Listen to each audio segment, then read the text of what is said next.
Hello student, welcome to our YouTube channel commerce efficiency.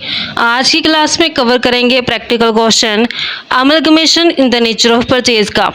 इस last class में भी हमने कवर किया है कुछ एग्जांपल, इसके जो लास्ट एग्जांपल्स हैं। अगर अभी तक आपने लास्ट क्लास ही नहीं देखी ताकि आपकी स्टडी में कंसिस्टेंसी बनी रहे। अगर अभी तक आपने मेरे यूट्यूब चैनल कॉमर्स एफिशिएंसी को सब्सक्राइब नहीं किया, सब्सक्राइब कीजिए और बेल आइकन जरूर प्रेस कीजिए ताकि जब भी मैं न्यू वीडियोस अपलोड करूँ सबसे पहले नोटिफिकेशन आपके पास जाए, आप वीडियोस को देखो और आपकी स्टडी बूस्ट अप हो। स्टेटमेंट कवर करते हैं कि बैलेंस शीट गिवन है स्टार लिमिटेड और मून लिमिटेड की 31 मार्च 2012 की। इक्विटी एंड लायबिलिटीज में शेयर होल्डर फंड के अंदर इक्विटी शेयर, प्रेफरेंस शेयर, ये रिडीमेबल प्रेफरेंस शेयर्स गिवन है, security premium, capital redemption reserve, general reserve और नॉन करंट लायबिलिटीज में डिबेंचर, करंट लायबिलिटीज में ट्रेड पेबल गिवन है, दोनों ही लिमिटेड के। असेट्स में हमारे पास नॉन करंट असेट के अंदर land, building, plant, fixture, vehicle, goodwill. Current assets में इन्वेंट्री, ट्रेड रिसेबल्स, एडवांसेस और cash and bank balance given है। फर्दर इंफॉर्मेशन गिवन है कि 1 अप्रैल 2012 को सन लिमिटेड वाज फॉर्म की एक नई कंपनी फॉर्म हुई है जिसका नाम है Sun Limited. By amalgamating Star Limited and Moon Limited, Star और मून दोनों को मिलाकर के अमलगमेट हो चुकी है और एक नई कंपनी फॉर्म हो चुकी है सन लिमिटेड। सन लिमिटेड है वो इशू किए है 12% डिबेंचर 1000 ईच के हिसाब से two debenture holder of Star Limited. तो यहाँ पे जो न्यू कंपनी बनी है सन लिमिटेड, इसने 60 डिबेंचर्स इशू कर दिए हैं और 1000 रुपये का ईच है स्टार लिमिटेड के डिबेंचर होल्डर्स को। जो डिबेंचर होल्डर है मून लिमिटेड के, उसको उन्होंने इंसिस्ट किया कि वो अलॉट करें उन्हें equity share in Sun Limited. तो यहाँ पे लेकिन जो दूसरी लिमिटेड है मून लिमिटेड, वो उनके डिबेंचर होल्डर बोलते हैं कि हमें तो इक्विटी शेयर दे दो। तो यहाँ पे इक्विटी शेयर कैसे लॉट किए गए इन्हें? 7500 इक्विटी शेयर है, 10 रुपये का ईच और 12 पर शेयर के हिसाब से, यानी कि सिक्योरिटी प्रीमियम पे जिनको इक्विटी शेयर है जो दी गई है। प्रेफरेंस शेयर होल्डर जो स्टार लिमिटेड के इंसिस्ट फॉर अलॉटमेंट, तो जो प्रेफरेंस शेयर होल्डर कहते हैं कि हमें 911% रिडीमेबल प्रेफरेंस शेयर दे दो 100 रुपये ईच के हिसाब से।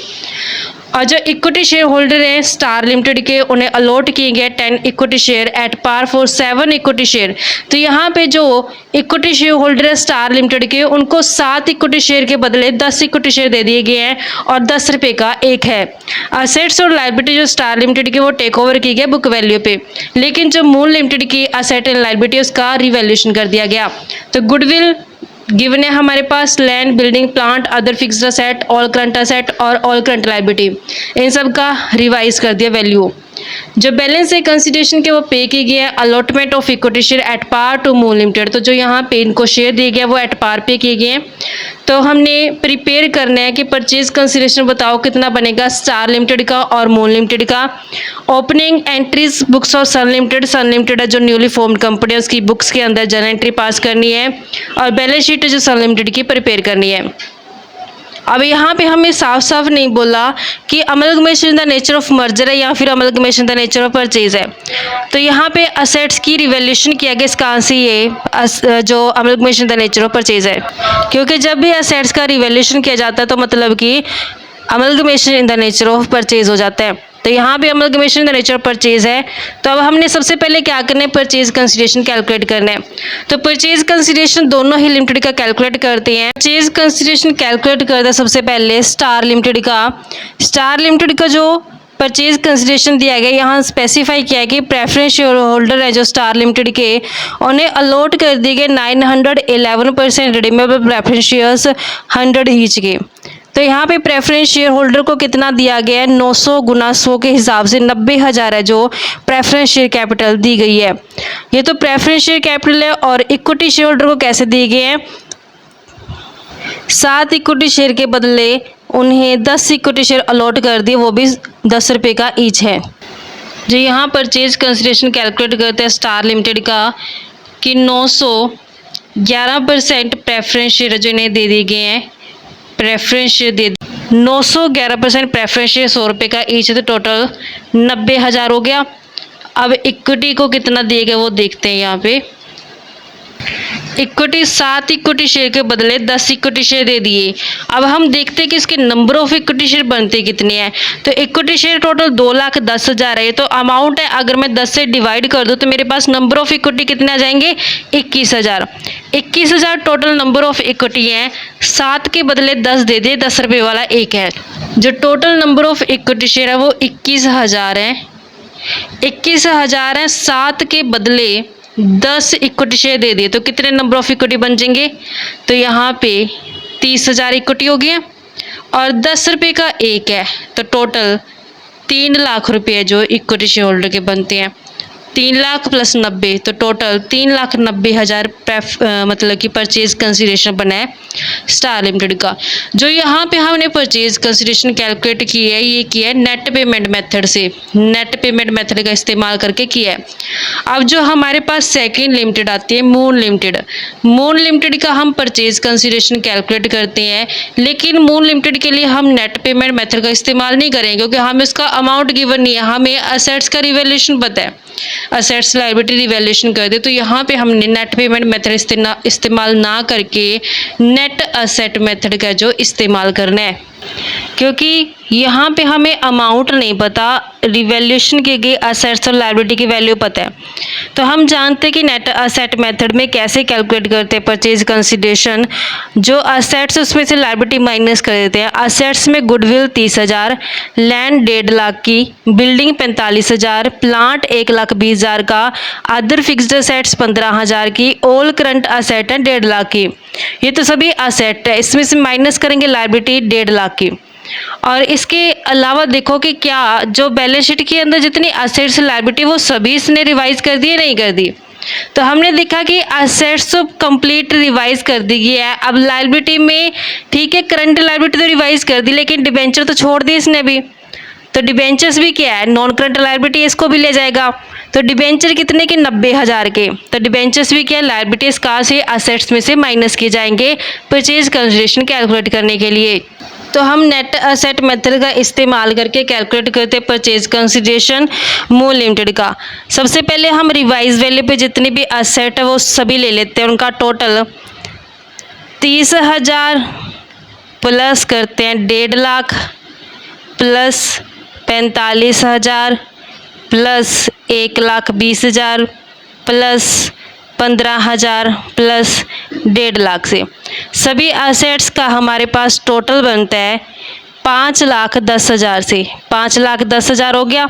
इसमें से माइनस कर देते हैं लायबिलिटी, जितनी भी करंट और नॉन करंट लायबिलिटी सभी माइनस कर देंगे।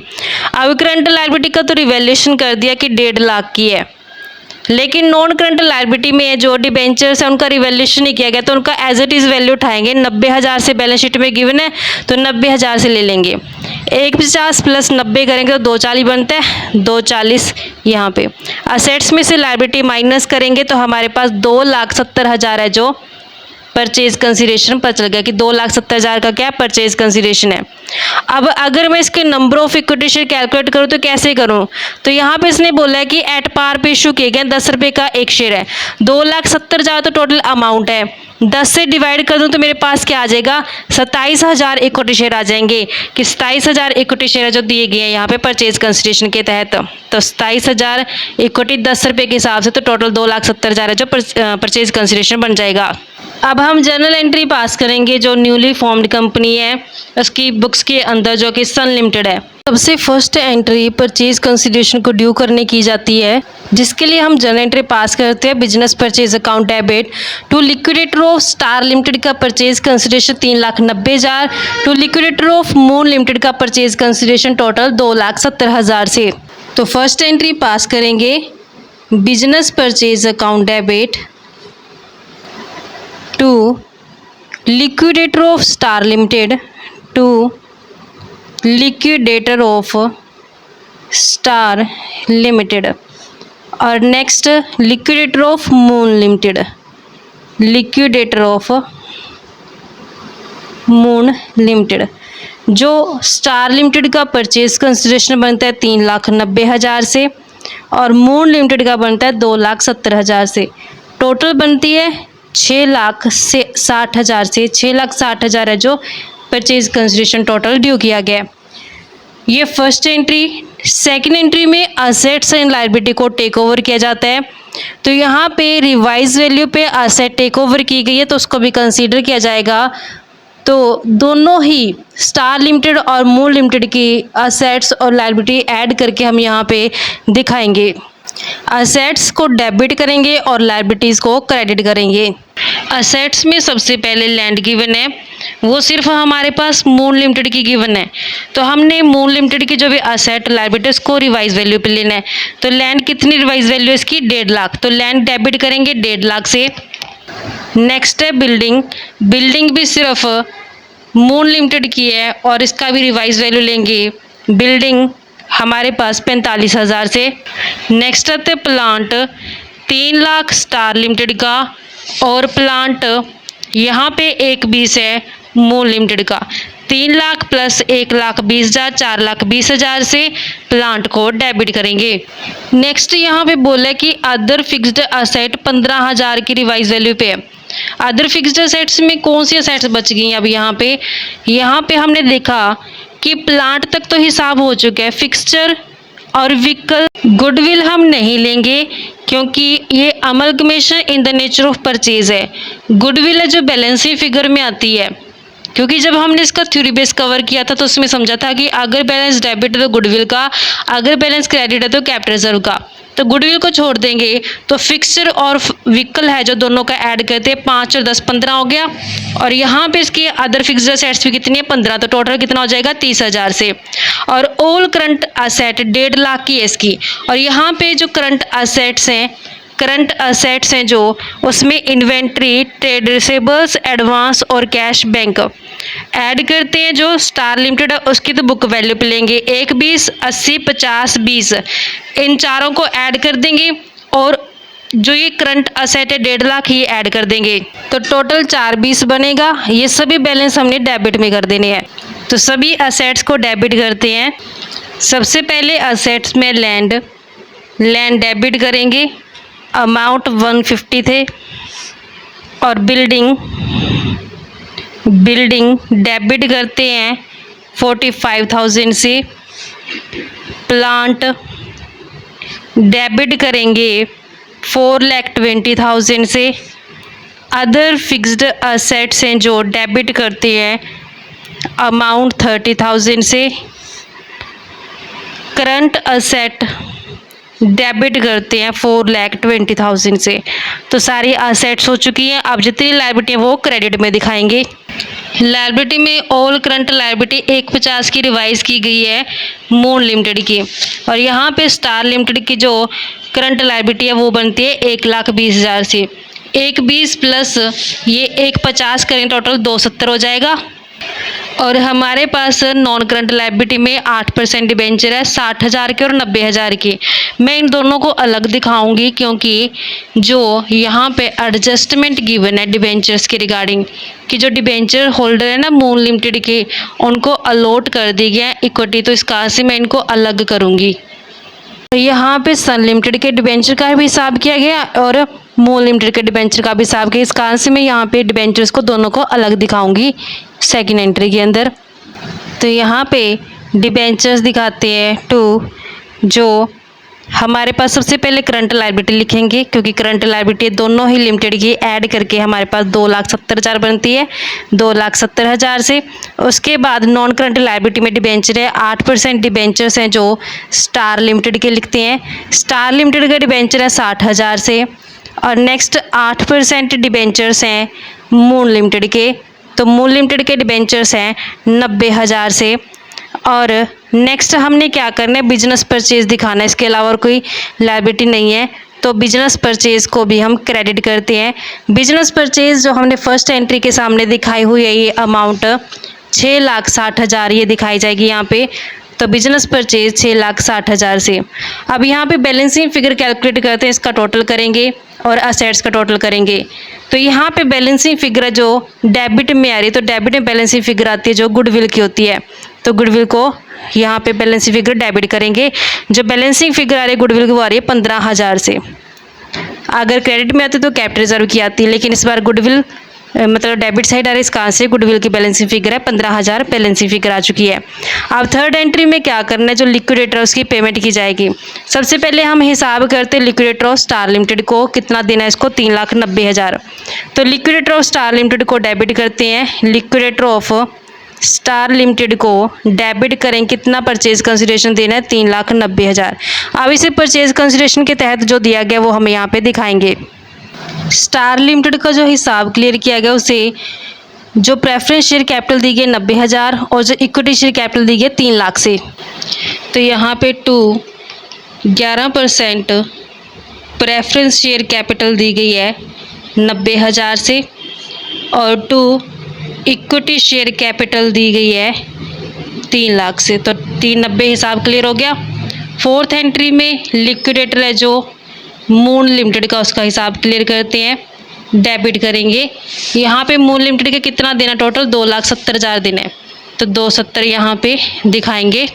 जो मून लिमिटेड है उसे हमने यहाँ पे देखा कि 270 परचेज कंसिडरेशन आया था, ये इसे इक्विटी शेयर कैपिटल दी गई थी। जैसा कि हमें यहाँ पे बताया गया कि कंसिडरेशन है जो इक्विटी शेयर अलॉट की गई है एट पार के ऊपर मून लिमिटेड को। तो यहाँ पे हमने इक्विटी शेयर कैपिटल को क्रेडिट कर देना है, to equity share capital account credit करेंगे 2,70,000 से।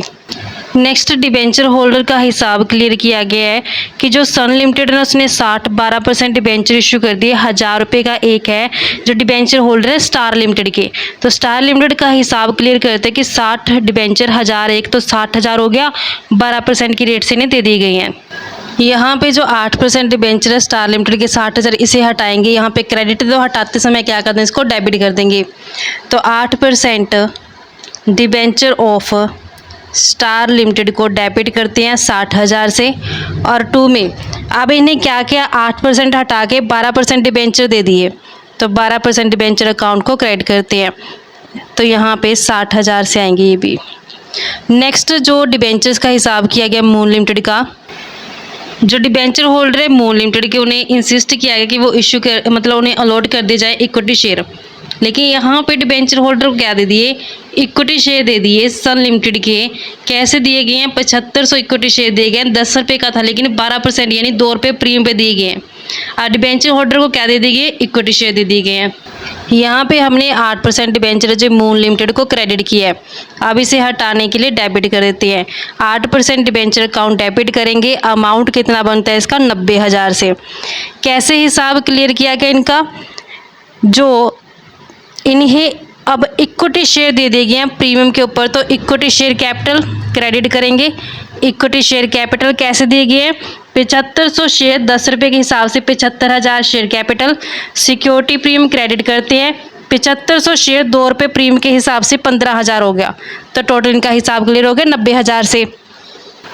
तो इसके अलावा और कोई फर्दर इन्फॉर्मेशन है नहीं है, सिर्फ जर्नल एंट्री इतनी पास की जाएगी। अब इसका बैलेंस शीट प्रिपेयर करते हैं। बैलेंस शीट का जो परफॉर्मा रहता है उसमें सबसे पहले आते हैं इक्विटी एंड लायबिलिटीज़ में share holder fund. Share holder fund में शेयर कैपिटल, जिसके लिए हम नोट्स टू अकाउंट्स के अंदर वर्किंग नोट प्रिपेयर करेंगे। तो नोट्स टू अकाउंट में शेयर कैपिटल के लिए सबसे पहले हम इक्विटी शेयर कैपिटल कैलकुलेट करते हैं कि इक्विटी शेयर कैपिटल कितनी है। परचेज कंसिडरेशन के तहत स्टार लिमिटेड को जो इक्विटी शेयर इशू किए गए हैं वो नंबर ऑफ इक्विटी शेयर 30,000 हैं, और मून लिमिटेड को जो परचेज कंसिडरेशन के तहत इक्विटी शेयर इशू किए गए हैं वो 27,000 इक्विटी शेयर है। 30,000 equity share plus 27,000 equity share, और जो डिबेंचर्स थे उनको भी, डिबेंचर होल्डर को भी इक्विटी शेयर इशू किए गए यहाँ पे 7500 के, तो प्लस 7500 ये कर देंगे, 30,000 प्लस 27,000 प्लस 7500, तो इनका टोटल बनता है 64,500। ये तो नंबर ऑफ इक्विटी आ गए, 10 रुपये का एक है, तो 64 5 और 3 जीरो यानी कि 6,45,000 क्या हो गए, इक्विटी शेयर कैपिटल हो गई है। अब प्रेफरेंस शेयर कैपिटल कैलकुलेट करते हैं। प्रेफरेंस शेयर कैपिटल कैसे कैलकुलेट करेंगे, क्योंकि ये परचेज कंसिडरेशन के तहत प्रेफरेंस शेयर जो दिए गए हैं। यहाँ पे स्टार लिमिटेड को 911% प्रेफरेंस शेयर दिए गए 100 रुपये के हिसाब से, 90,000 की प्रेफरेंस शेयर कैपिटल बनती है।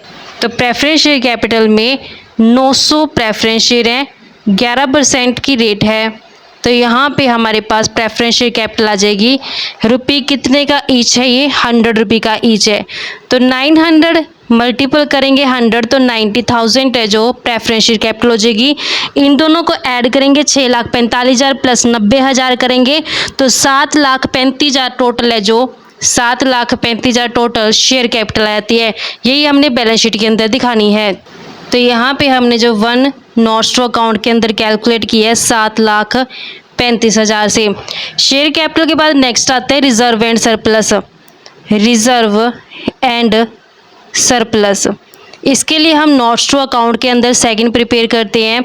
रिजर्व एंड सरप्लस के अंदर सिक्योरिटी प्रीमियम आएगा, क्योंकि जो शेयर्स हैं यहाँ पे हमने देखा था कि जो इक्विटी शेयर दिए गए हैं वो सिक्योरिटी प्रीमियम पे दिए गए हैं डिबेंचर होल्डर को।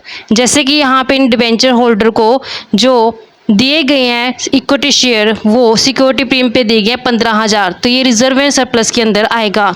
तो जब हम नॉस्ट्रो अकाउंट बनाएंगे तो उसमें reserve and surplus second note के अंदर दिखाएंगे सिक्योरिटी प्रीमियम जो कि 15,000 से, और अब इसे बैलेंस शीट में दिखाएंगे। बैलेंस शीट में दिखाया जाएगा इन्हें 15,000 से। नेक्स्ट आते हैं non current liability. Non current liabilities, non current liabilities में लॉन्ग टर्म बोरोविंग्स गिवन है हमारे पास। लॉन्ग टर्म बोरोविंग्स, इन्हें 3 नॉस्ट्रो अकाउंट्स के अंदर दिखाया जाएगा।